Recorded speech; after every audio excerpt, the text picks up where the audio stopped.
Want great business banking features like advanced payment processing?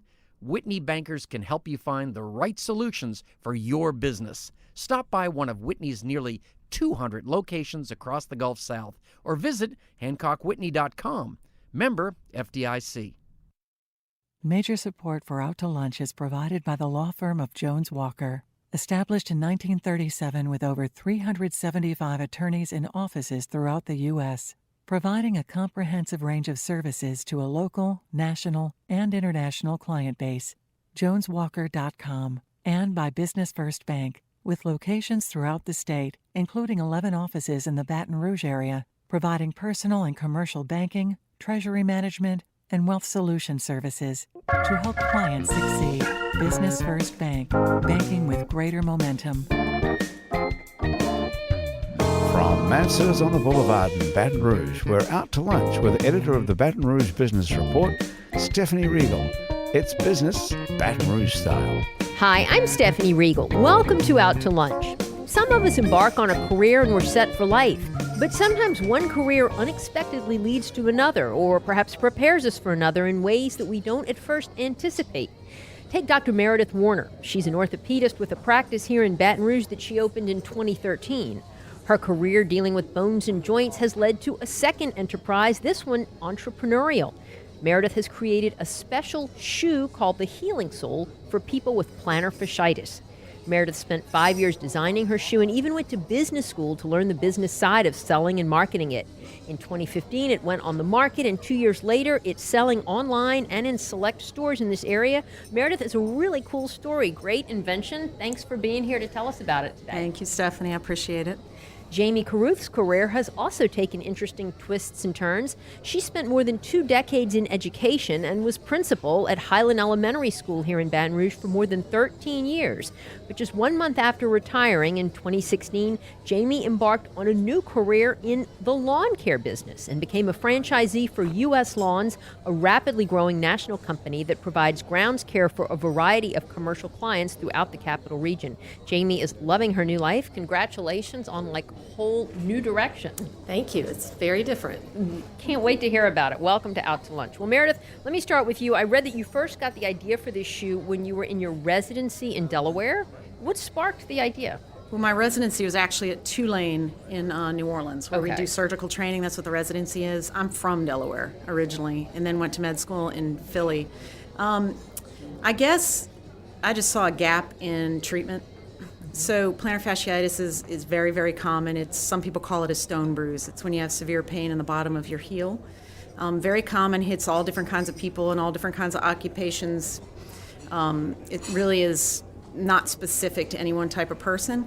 And then the incidence of it, I noticed, was even more common when I did my active duty military time. So I was on a training base and we saw a lot of recruits.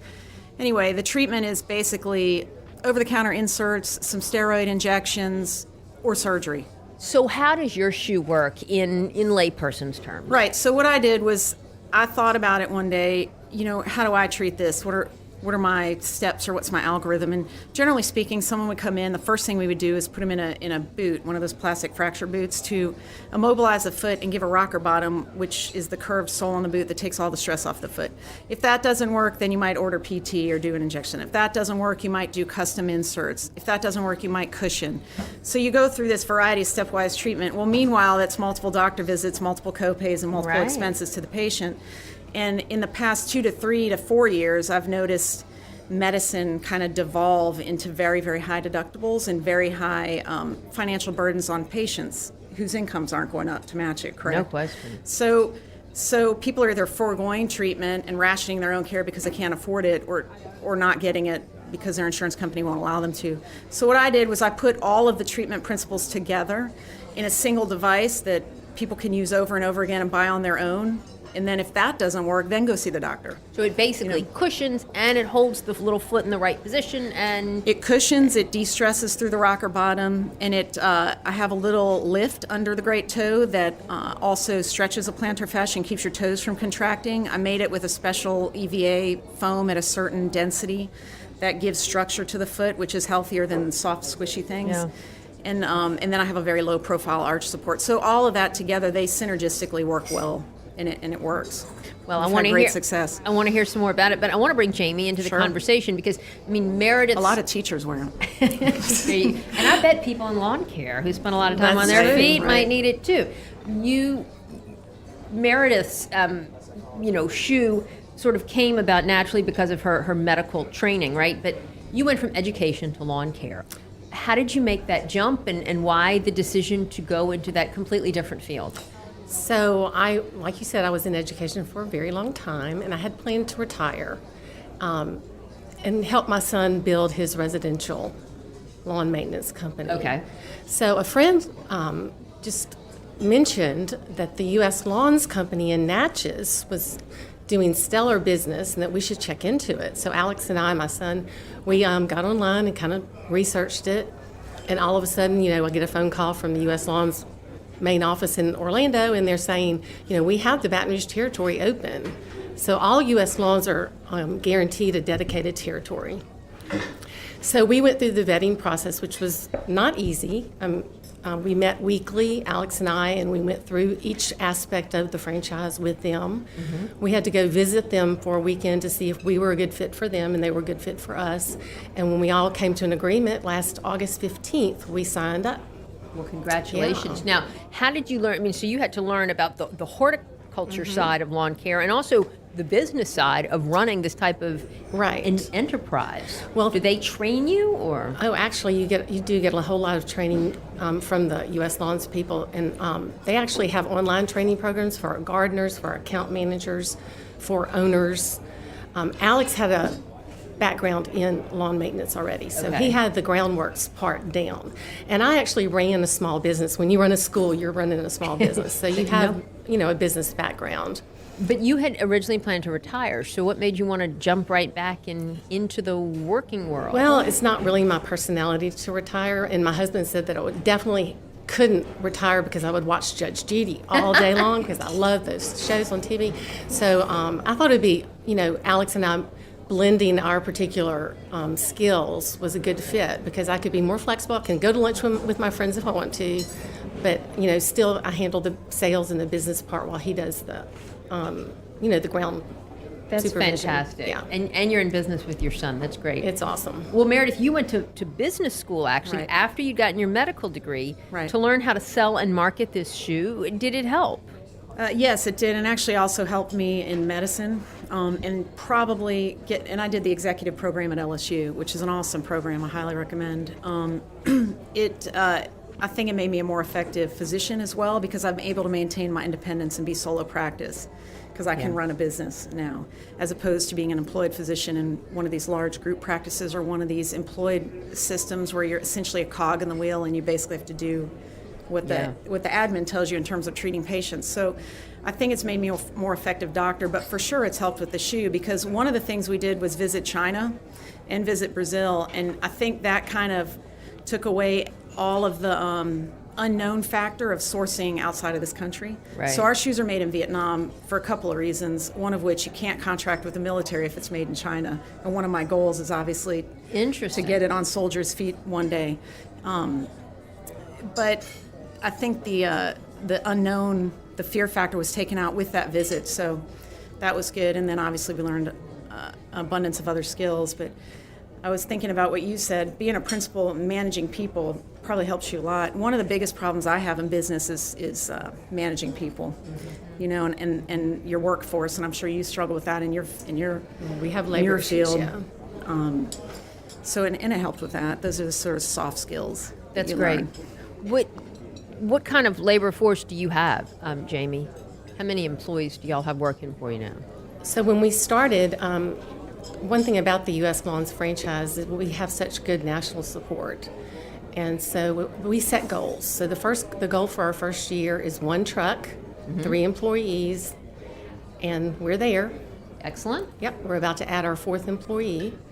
And your contracts are commercial, so you don't Commercial. do people's houses. No. Strictly businesses, like Yes. this restaurant or... Right. And the advantage to that is that we sign contracts with the businesses. So, your revenue is guaranteed even during the non-growing season. Mm-hmm. And Who are your clients, Meredith? Are they your customers? Are they Runners? For the shoe? Yeah. Is it everybody? Young, old, female, male? Is there a profile? Honestly, everybody, but I would say a lot of high-end runners. In fact, our main retail locations are specialty running stores.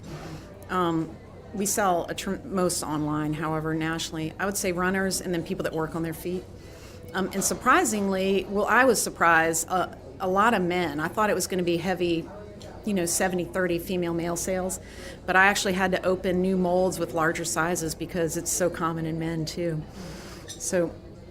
Now, your shoe is the flip-flop. Correct. Okay, and so the men wear the flip-flop, too. Correct. Is there any plan to develop a shoe in a different style or an insert kind of thing? 100% there's a plan. But I've gone through probably 14 prototypes, and we just can't make it good looking enough, if you will. I can't get the style factor down on the closed toe, but the bottom is there. I mean, it works, but I just can't make it look good enough yet. That does seem to be a problem with orthopedic type shoes. Correct. I don't know if you call this an orthopedic shoe, but yeah, I would. And you're right, making it good looking is difficult.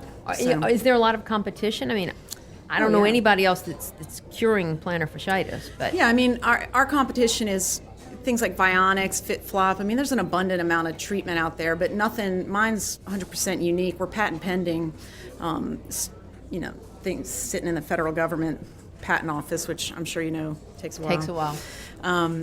But it's pretty unique. But there's a tremendous amount. I mean, just Google plantar fasciitis, you'll see there's hundreds of products. I can't say they all work. Some work great, but I like to think mine's unique and better because I designed it to be better. What about your competition, Jamie? I know there are a lot of lawn care companies out here in Baton Rouge. There are a lot. Very green, verdant area. There's a lot of need, no question. Right. I think the key there is a lot of competition, and it was difficult in the beginning to break in because you have a lot of companies out there that everyone recognizes. So I think once we made the first breakthrough, and then I could go to the next business and say, oh look, we service so and so down the road. And they, and they're pleased, and that's how, we kind of deal with the competition is by, providing them with a quality product. Mm-hmm. We have quality control. Alex follows up, goes to the properties and makes sure, that the guys are doing what they're supposed to be doing. We have through the franchise, we have a unique pricing tool. It's the first one of its kind in the United States. It's an online pricing tool. We actually price every bit of grass, every edge, every border, every bush, enter it into our pricing tool. In the pricing tool, it has all of our expenses and our burden with our employees' wages, and it spits out a price that's very fair for both people involved. And I think they really appreciate that, we're not just eyeballing a property and saying, this is how much it's going to cost. How did you get that first deal? I mean, was it really knocking on a door cold call, or did you get connections through school or family Actually, a lot of it was cold calling, but another advantage to being part of this franchise, which I can't stress enough, is that they have a direct dial department in the franchise where they are on the phone calling all day, every day, getting appointments for us. And we go out and call on those appointments. And then, of course, it's up to us to sell the product. You're listening to Out to Lunch. I'm Stephanie Riegel. We're talking to Jamie Carruth of U.S. Lawns and Dr. Meredith Warner of The Healing Soul. Meredith, how much does it cost to make your shoe? Is it expensive? Yeah, it's pretty expensive because it's not just the cost of making it, it's also the shipping costs, and there's a 12% tariff, believe it or not. So then it hits the U.S. soil, we pay 12% on top of that, and then we have to ship it from wherever it lands, either Long Beach typically is where they go, and then you truck it across the country. So it varies. I mean, $30 to $40 sometimes, and we're trying to get the cost down. Then we added a rubber outsole, and we use natural rubber, so that brought the cost back up. And now our next model is going to be leather. So you have a plant in Vietnam that does this for you. Correct. Is there an intermediary type of person, like a shoe engineer, that takes your design and puts it into something that the factory knows how to make? Yes, it goes into the CAD programs. Oh, cool. So we have an engineer that does that, and the factory actually has an engineer that I'm now comfortable working with. Originally, I outsourced and paid my own to do the digital renderings that the machine understands. right, that makes the molds. Very cool. But they have one, and now that I've worked with them enough, and I actually visited the factory myself for quality control purposes, as Jamie discusses, and met all these people. So now it's a little bit more comfortable to work with them directly.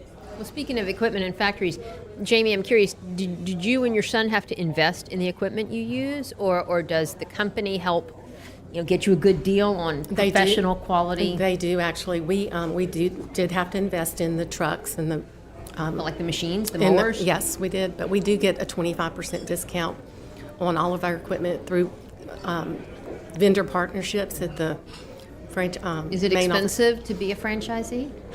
It's actually, after speaking with other people who have bought into franchises, very reasonable. So like a lot less than a Raising Cane's or a McDonald's? Oh, yes, a lot And less. probably, and much better exercise, too. You get to move around. Well, look, let's take a break from business for a moment. This is a part of the show that we call Another Great Idea. So maybe you've got a friend who's always has a great idea for you, a job you should apply for, a guy, you should have coffee with. And sometimes they turn out to be great ideas, and sometimes they're a flop. Do you have an example in your life or career of a friend who had a great idea? And did you take that advice? Did it turn out indeed to be good or bad? Well, growing up, we were read to a lot. Okay. And so we learned to love to read, which has been priceless, obviously, for my life. And then I remember reading on my own. If I came across a word I didn't know, I would ask my parents, what does this word mean? And my dad always said, I'm just telling you, go look it up. And you're like, we had the old actual dictionaries that were actual books that you actually had to open and go to the page. And I remember looking up words, and I think that wasn't true advice. It was more like an order. But that kind of, at the very early stage, taught me to be self-sufficient, figure out myself, and learn. And I think that's what's helped me in medicine for sure. And now with the Healing Soul and in other things I'm doing, lifelong learning, which I think in this day and age is 100% mandatory. Absolutely. If you stop learning, it's over because the world's moving too fast.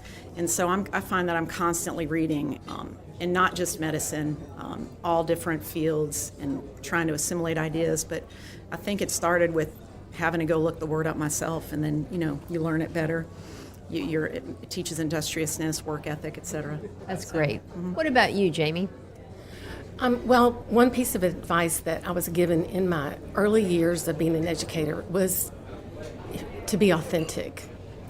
If you're not authentic, the children pick it up in a New York second. And that's the piece of advice, excuse me, that I carried through my career and told my teachers. And then I had to kind of take my own advice again later when Alex and I bought this franchise, because we were formulating our roles, and I decided I was going to be sales, and I'm totally uncomfortable with that. Totally uncomfortable. Uh-oh. Well, wait, in the beginning, totally uncomfortable. I was going out and I was trying to sell. And then another friend gave me the same piece of advice. He said, what did you do for the last decades? And I said, well, I educated. And he goes, don't sell, educate. So when my mindset changed from selling to educating, then I started being successful in sales. That's great. That is great. Super advice. And I was going to ask you, but I suppose that this answers the question, is how, your career in education did prepare you for this new career. Oh, absolutely. You're dealing with parents are your customers, the students are your customers, and you have the customers always right. So we have very particular customers. I mean, they want their commercial business to look good. Yeah. So, I'm treating them the same way I would my parents. The customer's always right. Meredith, speaking of your customers, how do you balance your time between your patients at your clinic and your shoe business? Is it a 50-50 kind of split, or is the shoe business just a side thing after hours? Yeah, I probably should spend more time on the shoe, but the vast majority of my time is spent dealing with medicine and patients. And the vast majority of that time is spent doing paperwork and dealing with the regulatory regime under which we live right now, which I know my mom was an assistant principal and a teacher for years. So education's similar, very highly regulated, a lot of mandates, a lot of ridiculousness that gets in the way of your actual mission. recently I tried to book a case to wash an affected foot in a diabetic and was told I couldn't do the case because I hadn't completed some training module and some electronic medical record. And they were literally going to make the man just sit there. Right. And I put up a bit of a fuss, and I eventually was able to do the case. But that's what's happened in my industry lately. It's like the regulation has become the mission and not the patients. So I spent a lot of time fighting the insurance companies and regulations to try to take care of patients. And so I don't really have a lot of time for the shoe. I wish I had more. Being on your own, I suppose, is easier than being part of a big practice. You had mentioned earlier about having to listen to the admin and do I think it's easier in terms of autonomy, but it's harder because it's just me against, Blue Cross. I have no negotiating power, no ability to really even get a human being on the phone with Blue Cross or with Aetna or United. So, well, I'm glad that doctors have that trouble too. Because I know yeah, as just a you. policyholder, I certainly have that trouble. Work there. No, it's terrible. Is there a lot of regulation in the lawn care business, Jane? You would be surprised. In Louisiana, not in every state in the United States, but in Louisiana, you can mow yards, you can trim, you can blow. But the minute you open a bag of mulch or start planting, you have to have your horticulturist license. Really? Are you Yes. serious? Yes. Really? Okay. And so you all obviously have your horticulturist license? Yes. Okay. And it was not as easy as you would think. It required lots of studying. And then you had to take a test? Yes, you had to take a test. And they were explaining to me how to do a Scantron. I was like, I think I know. You also you can't spray any chemicals without your chemical applicator license, which is another license. A whole separate process. Whole Interesting. separate. Irrigation, you have to have an irrigation license. So Louisiana is regulated. And are these all coming from the same board, or do we have three separate boards? It comes that from do the this? Department of Agriculture. Okay. Yeah, it's regulated through them. Do you enjoy the work? And do you get out in the field much with Alex? I do. I enjoy it. I have a good friend who's also in the business, and she's been supporting me. We go out and, seasonally, we plant flowers twice a year, and so she'll help me go to the nursery. And I really do. I love getting my hands dirty. I told him the other day that, and he was like, I can't believe that. I really like to weed.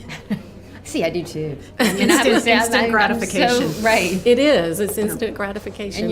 And you're free, and you're outside, right? Right. Because I knew, one of the things that spurred me to do this with Alex was not just working with him, but I knew when he was a small child that there was no way that he was going to sit behind a desk, baseball or hunting or horseback riding or something, that he had to find a career. He's able to learn business from the ground up doing this. Yeah, that's great. Personal experiences.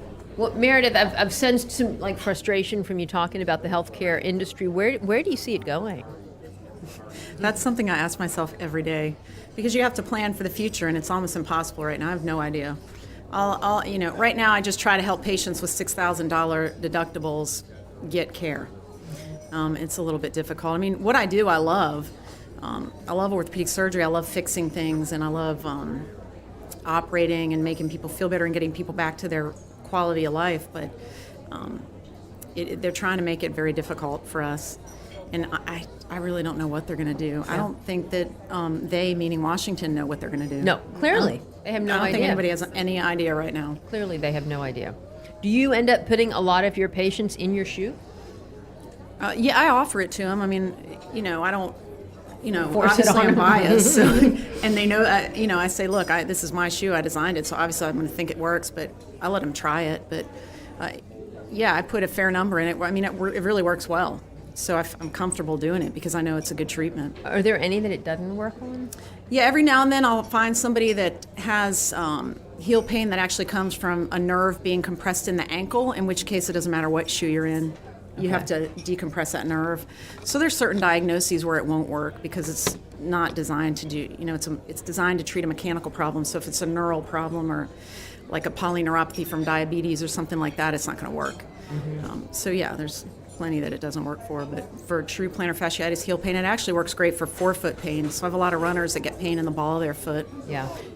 It works really well for that. That's why I wear it, because I get pain under my second toe. And is it comfortable to wear if you don't have plantar fasciitis? Yeah, it's designed for foot health. So, it's, and like in my Achilles? opinion, tendinitis kind of thing? Right. Well, Achilles tendinitis is different because remember it's a rocker sole. Yeah. So when you wear it, you have the ability to drop your heel down into what's called a zero drop, which puts a little stretch on the Achilles. So some people, if they have a raging Achilles tendinitis, that actually is uncomfortable because they feel better in a wedge, right? They feel better shortening the tendon. So this shoe will actually lengthen the tendon, but that's good for the tendon. You want to stretch it. Flexibility is good. So yes and no, it's good for them, but sometimes it's a little bit painful if they have a severe Achilles tendinitis.